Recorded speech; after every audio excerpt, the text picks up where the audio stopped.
Well, I'm going to say welcome, and I would like to kind of do like a little bit of like a bold and beautiful, like Brooke Loken shedding a tear in my one eye, because we've come to the last episode 6 of season 1, Comic Book Karaoke, with myself, Chris Jordan, where we have been discussing for the past, well, five episodes, socio-political narrative of the 2020s around geek culture and the multiverse of geekdom.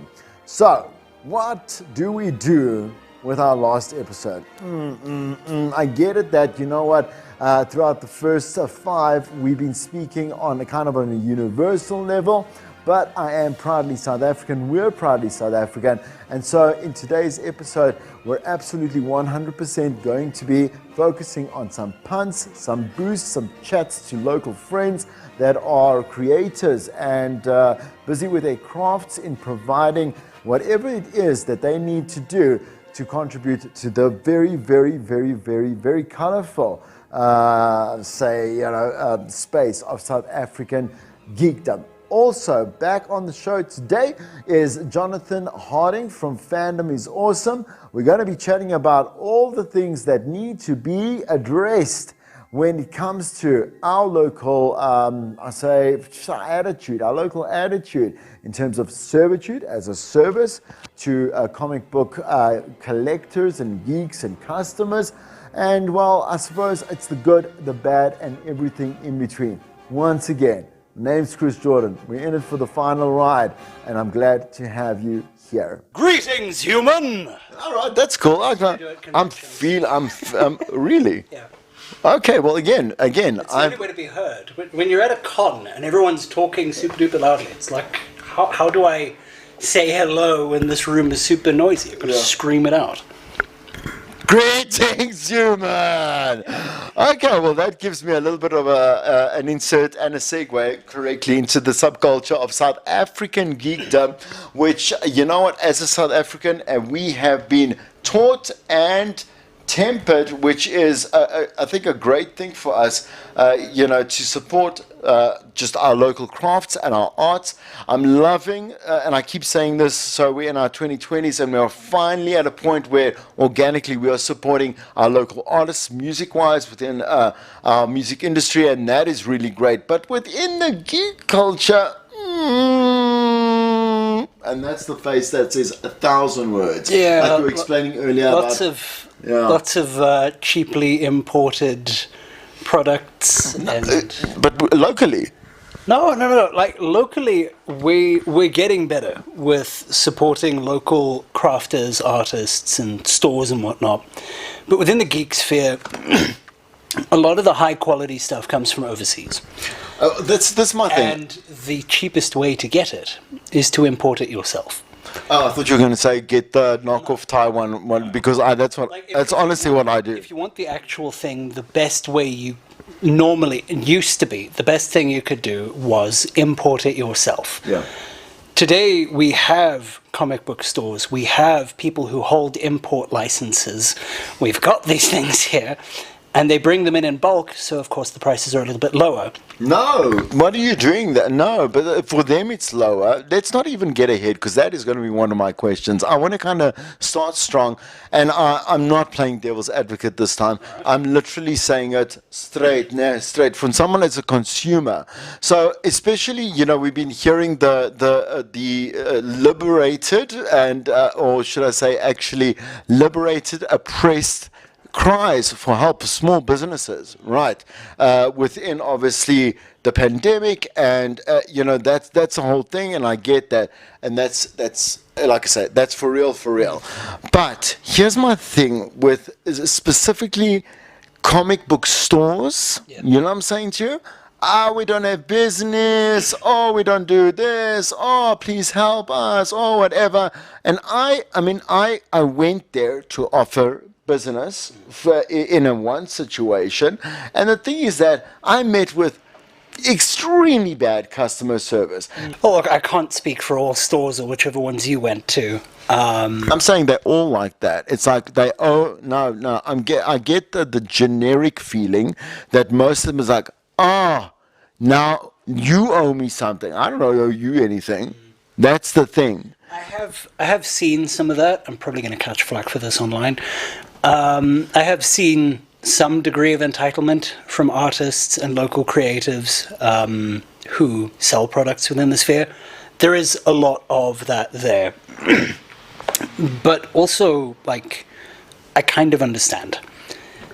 They're struggling to get by. I've worked in retail. So Chris. just because they're in a bad mood, that's okay. No, I'm not saying it's okay. I'm saying I get it.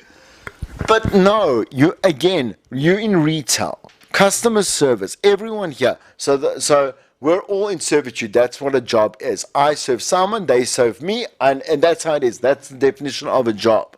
So your feelings and your personality, we don't care about what happened with your wife or where you are with, like, your, I don't know, I was going to say something really terrible, but let me not go to that point, you understand?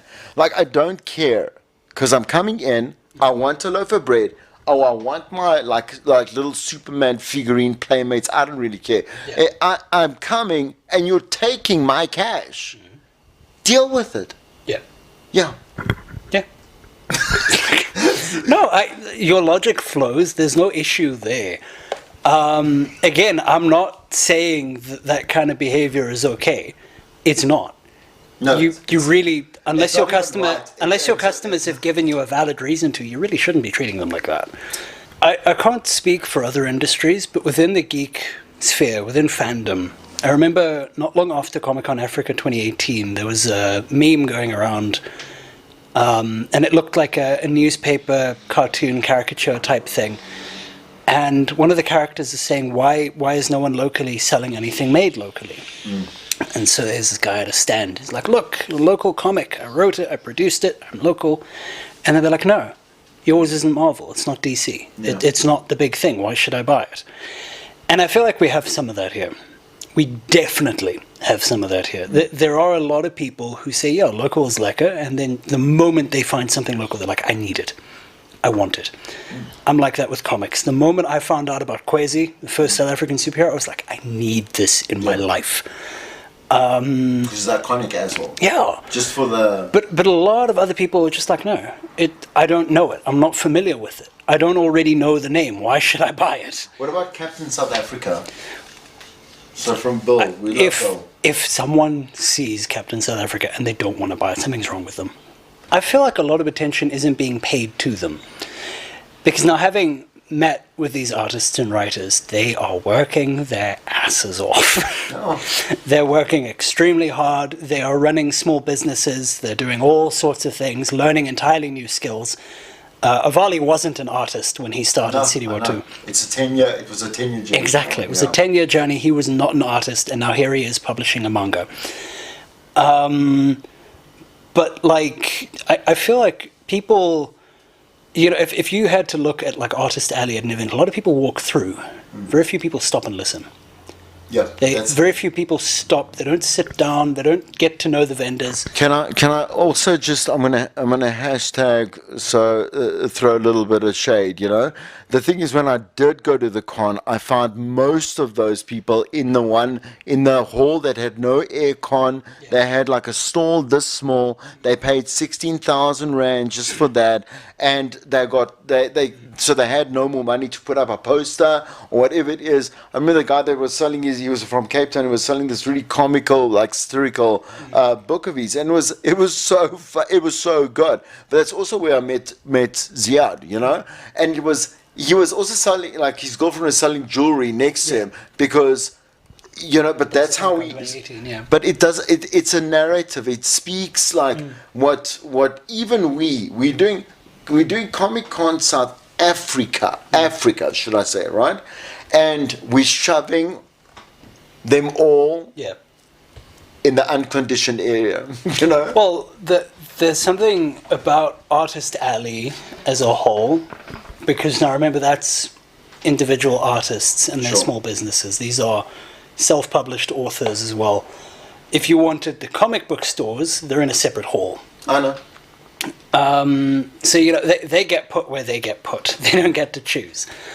And store space is extremely expensive. It is. It's not particularly cheap, and sometimes the rates go up even more than one intended for them too. I remember one event, I'm not going to name the store or the event, but these guys said we paid 20K for the store space for the weekend. It's like for 3 days, 20,000 rand, and they're from another city. Like, they had to bring all their stock up, they had to do all of that hard work, and then, you know, they pay their fee, and they're not even sure if they're going to break even. But it's the exposure that's promised to you. The exposure is promised, but like so many people, you know what people do? The average con goer, so an event like say Comic-Con will give you a booklet. It's got all the store names in it, it's got all their locations, full map of the area. No one reads it. They flip through it, maybe if they're interested in the panels, they'll check out the time slots, and that's that. If they're looking for a particular artist or store that they already know about, they'll look for that. But that makes sense. Yeah, but no, exactly. Because they already know of it. They trust this brand, essentially. When they walk through the stores, when they walk through the halls, they come to a store, they see something interesting, and be like, oh, that's cool. And then maybe they buy it, maybe they don't. Either way, they just walk past. They didn't check the name. Maybe they didn't even grab a business card. If they did, they shoved it into their pocket, never to be seen again. It's those ones, one of those like, business cards. I have a booklet full of business cards, but I make a point to call these people up after the fact. I really do try. That's cool. And I save their contacts, and then when I'm looking for something, I'll be like, hey, so-and-so stocks this sort of thing, don't they? And I go check, and if they do, then I buy it. Networking. But the vast majority of con-goers do not care. They are there for the merch, they're in, they pay for it. I'm kind of lifting up my sleeves there because we're ready to get into one of my own experiences, actually hosting one of our local and yearly GeekFests called GeekFest. Oh, that's wow, I just completely made that so basic. Anyway, so what happened is obviously pre-COVID, this particular festival was believe it or not, the first festival that I went and, like I say, I hosted. But you know what's so great? Coming in with a naive perspective of how, you know, you can kind of touch and feel, not literally, but you understand, the way that geeks come together was so super awesome. We had, again, what we started off with in the beginning of the series was to kind of like completely destroy any notion of sexism, of racism, of classism, elitism. And this is what I experienced. It was a fun day. And things from, I mean, there was like, you know, when, I don't know really the terminology for it, but I interviewed guys that had robots. They were most fighting, so, you know, that was pretty cool. I didn't know that actually happened. I thought it was only in like, what is that Disney movie? Damn, I also forgot that. Big Hero 6, there we go. Woo, you can see that I need a break to season 2. Okay, but you know, it was from that, but it was really special. What's so cool was that the parents and their kids came dressed up, obviously, and role played, like for example, Adam's family. It was so awesome just to see that, really like that moment, just that moment, and that kind of like blip, which is intended for what's going to happen on the show later, of just pure, unadulterated fun. Let's have a look.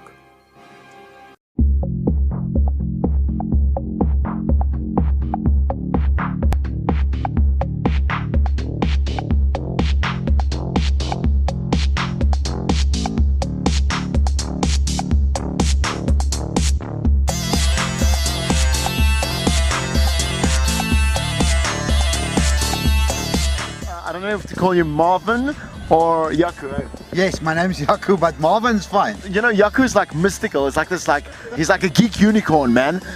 Because behind us, there's is it the Echo One? Yes, it's the Echo One, yeah. Dude, but you know what? You didn't just drive it here. You built it. Yeah, I built it from scratch, me and my brothers. And yeah, then I drove it here from Benoni. When I drive my Ecto, I put a Ghostbuster song on, of course. Who are you gonna call? Ghostbusters! Shall we take a look inside, eh? Shall we do that? Okay, let's have a look inside.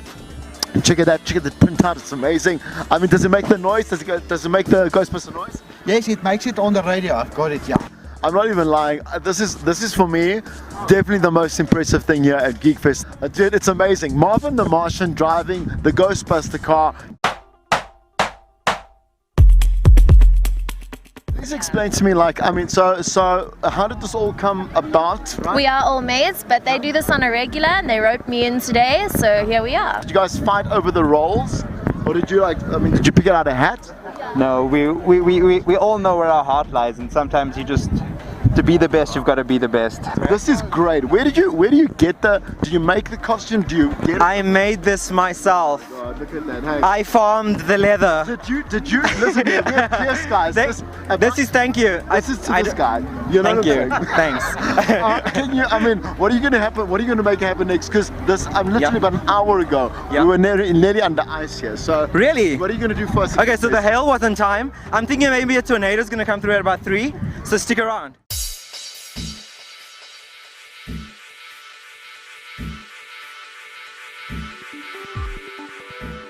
We just had the Robot Wars up here on stage. We have the winner, and it's Dion. Dion, how are you? I'm well, thanks. Yourself? You got to be really good, Ben, because like, give me the definition of like when this thing like starts rolling. How do you beat? Because you got to still beat like a number of other robots, right? Yeah, that's true. Right. Mine uses a air-powered flipper, trying to flip the other robot either out of the arena or on its top. Okay, so all right. It took you. You say it took a month. Is that right? About a month, yes. That is quick, man. Do you have like a degree or something, or did you start building this as like a kid? No, I just started building it for fun, actually. And did you watch a YouTube video? Lots of YouTube videos. We're gonna actually now have a look and see how this robot actually works. Chase our videographer, yeah. Chase our videographer. Make it moonwalk, make it moonwalk. Flipper butt version 2.0. Look at that. It's like doing an 80s dance. Can the 12? Make it 12, make it 12. Woo! Look at that, look at that, look at that.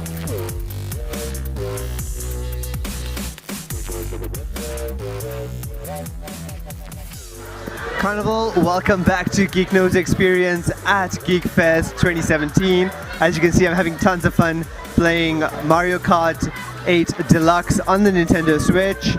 I've got one hand here because the other hand is moving the steering around. So my lap time isn't great, but I'm still having tons of fun. In fact, I'm currently reviewing Mario Kart 8 Deluxe for the Nintendo Switch, and I'm going to answer some of the most important questions about it. One of the most important questions is, should I get it if I've already got it on the Wii U? So I'm going to answer that question, as well as the other question, is it that much more fun than anything else in the market today when it comes to kart racing? Well, I can answer the second question now, and the answer is, of course it is. If you're a Mario Kart fan, you're going to love every second of this game. In fact, if you're a Mario Kart fan, this shouldn't even be a question. You should definitely get this game. No doubt whatsoever. But for the casual gamers out there, well, you're going to have to read my review to find out more.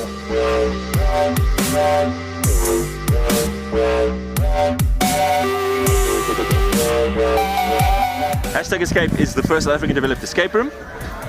Next and sentence. you get locked in a room with a group of friends and you have an hour to escape. So basically what this is to get people into the experience of an escape room so they know what it is.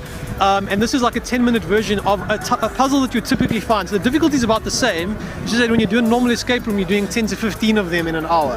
Whereas now you're doing one in 10 minutes. Escape rooms have been going for about 7 or 8 years. They started in Japan. We've essentially done our own flavor of those. So we've got our own themes. They're unique. You don't play these games anywhere else in the world. It's super unique. And it is like Saw, just without the violence. So a lot of people ask, they're like, is it like Saw? I'm like, yes, but you're not going to lose your legs. Yeah. You know? A little bit of blood in there, but I mean, that's it.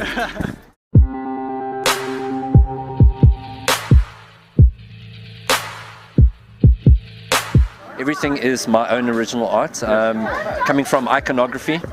So it's all based on my passion for, you know, everything that we've designed. So it's easy to just take something off the internet and print it. Whereas, of course, you know, I am a designer, yep. So I put my passion into my art, and because I love comic books and action figures so much.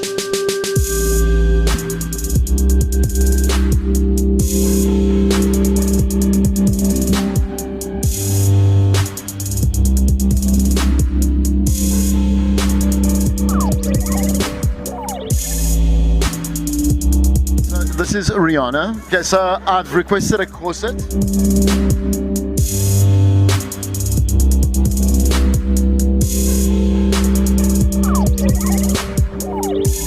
that chicken Titanic. Sporting the latest. Thank you, ladies. What do you think? Beautiful, Okay, right. So again, just with some, just a taste of some wonderful local suppliers, artists, crafts, men and women that you can go out there and support. It brings us to the end of episode 6, part 1 of Comic Book Karaoke with myself, Chris, and we are exploring, man, the Rainbow Nation of geekdom. Right? Yes, I went so, what was that? Like I went so 2002 on you. We are still the Rainbow Nation. We just don't literally say it anymore. Oh, anyway, so episode, let's just say part 2, will bring you our final historical moment with, of course, I'm going to give you a hint. It's this. Come on. You know exactly what that is. And we'll touch base with Jordan for our final speech bubble. Till then, may your force be everything and anything you might need today just to kind of stand up and be yourself.